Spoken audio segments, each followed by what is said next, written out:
Everyone, it's time for us to go and take a look at the Samsung Galaxy S25 and see how it compares against the Samsung Galaxy S24 and see which particular phone is a better one for you. Now, between both, what I will definitely tell you is that both of these types of devices, I think, are actually pretty solid. Okay, they're both very good phones. And if you are going to go through and pick up a device, these phones are very, very solid. So I think that in and of itself is a really important thing to keep in mind. And this is without a doubt a very solid, phone. I mean, both these are very good. So if you want to pick up either one of these phones, links will be down in the description below. You can get them from there and you can help support the channel at the exact same time. Now, starting off with the outside of the Samsung Galaxy S24, this phone originally came out last year in 2024. And on the front side, you're getting a 6.2-inch dynamic LTPO AMOLED display. So this type of panel, this type of phone itself looks pretty good. I do think if you are going to go through and pick up a phone, this thing in and of itself, it still looks like a pretty good, solid,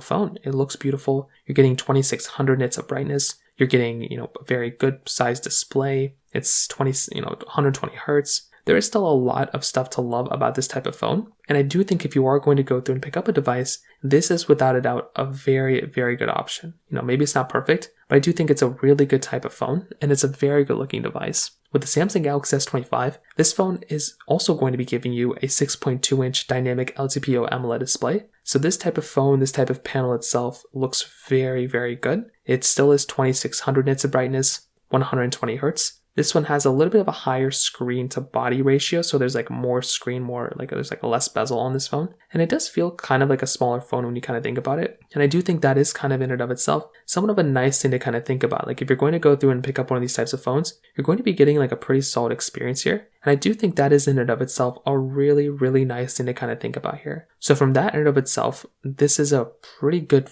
looking phone too. So both of them look very similar on the front side. Now, on top of that, another very important thing to keep in mind here too, is that with this type of phone, they're both going to be giving you USB Type-C ports on the bottom. So that right there is a very important thing to keep in mind. They're both going to be giving you flat sides all throughout too, which I think is important. You're going to be getting triple camera setups on the back side as well, on both of them as well. So I kind of do think that between both phones, you're going to be getting a pretty solid experience. They're both going to be very, very similar. The main differences I can kind of see is that basically with both, you're going to be getting wireless charging, reverse wireless charging on both. You're going to be getting fairly similar type of styling when it comes down to both from that side as well. So I do think if you are going to go through and pick up a phone, both of them are going to be more similar than not. So I think that right there is a very important thing to keep in mind. But one of the biggest things to keep in mind here, as far as I can tell, is that the price tag of these are very, very different. So the Samsung Galaxy S24, when it initially came out last year, was about $800.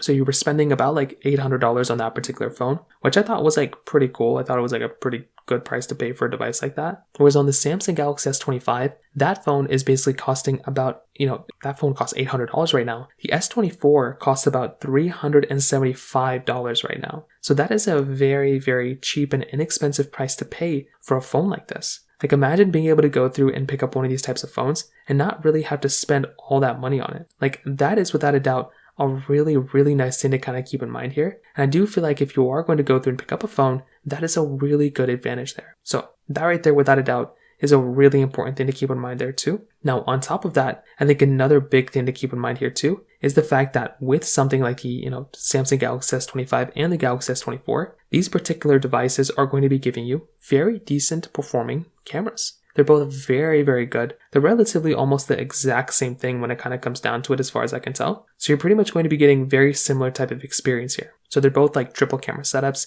50 megapixel wide, 10 megapixel telephoto, then a 12 megapixel ultra wide camera. So there's not really too many things to kind of keep in mind here that's extremely, extremely different. They're both going to be relatively somewhat around the same type of experience as far as I can tell. So that is kind of one of those things to kind of keep in mind there. But that's definitely not even a bad thing either. You're both going to be getting a fairly good, fairly solid experience there, which is something I actually like a lot. So that right there in and of itself is a really cool thing. But beyond that, there's not really anything else that's super insane or super crazy here as far as I can tell. But, they're both giving you 4K 60 on the front and the back. They're both giving you 8K capability here too. So I do think if you are going to go through and pick up a phone, these things are very, very good types of devices, they look very good, and they're easily some of the best cameras you can essentially buy right now. But if you are looking for a better phone, you can always go for the ultra models of these devices. The ultra models here are always going to be giving you far better, like so much more superior devices here. So that in and of itself is just one of the big takeaways here. Now, when it comes down to software updates, the Samsung Galaxy S24 as of this point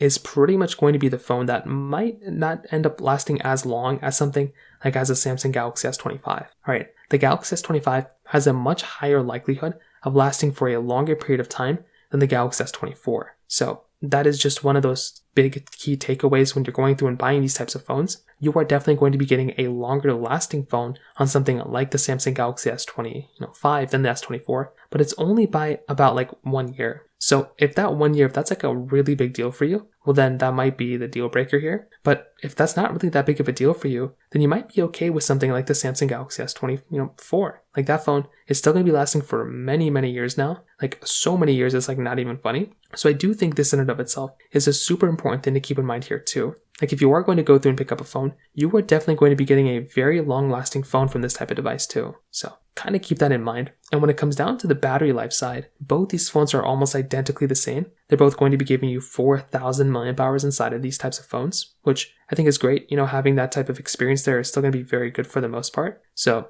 kind of keep that in mind. If you are wanting a better styling of phone or a better phone in general, there might be some other ones that I'd recommend buying here for the most part. But I do think this in and of itself is a very important thing to keep in mind there. When it comes down to the performance, this is also another one of those very important things to keep in mind here as well. The Samsung Galaxy S24 was giving you the Qualcomm Snapdragon 8 Gen 3 chipset inside with 8 or 12 gigabytes of RAM, whereas the Samsung Galaxy S25 is giving you the Qualcomm Snapdragon 8 Elite chipset inside with 12 gigabytes of RAM. So there definitely is an increase in RAM from that side. So that right there is a pretty important thing to keep in mind there. But I will tell you on the other side too, like when it does kind of come down to both these phones, you're definitely going to be getting a very solid and a very good experience from both these phones when it comes down to it, right? But the S25 is probably going to be the one that's going to be the faster one here for the most part, right? Like if you're going to go through and pick up a phone, that is the one that I'd probably say is the one that I'd look at as probably being the far better one and a far more superior one. So I think that right there is such an important thing to keep in mind. I will say though, on the flip side, if you are going to go through and like look at some other phones and look at some other devices, you know, there might be some other ones that might be faster, like I said before, like with the Ultra models, but both these phones are very good. And I definitely do like that from both these phones as well. So from that side, I think that kind of covers it up there too. And to be honest, if I'm looking at both these phones, I think both these devices are very, very good, right? I think they're both very good phones and I like both these phones a lot. But if there's one device that I would look at as probably being the more superior one as far as I can tell, it probably, in my opinion, it might end up just being something like the Galaxy S25. That is clearly the better phone here in almost every single way. And that's the one that I look at as probably being the, better one in majority of ways that you can imagine. I will say though, on the flip side, with something like the Samsung Galaxy S24, this is still a very good phone for the price. Like that phone does not really cost that much money comparatively to the Galaxy S25, but that is a very good type of phone. I love that phone a lot. If you are planning on buying a phone, that is without a doubt a really good option when it comes down to it as well. So from that side, that kind of covers it up there for the most part. If you have any other thoughts or questions, please let me know in the comment section below. Hit the like button, that would mean so much, but definitely hit that subscribe button. More importantly than everything else, I love every single one of you guys. Hopefully I'll catch you guys in the next video. Peace out till then.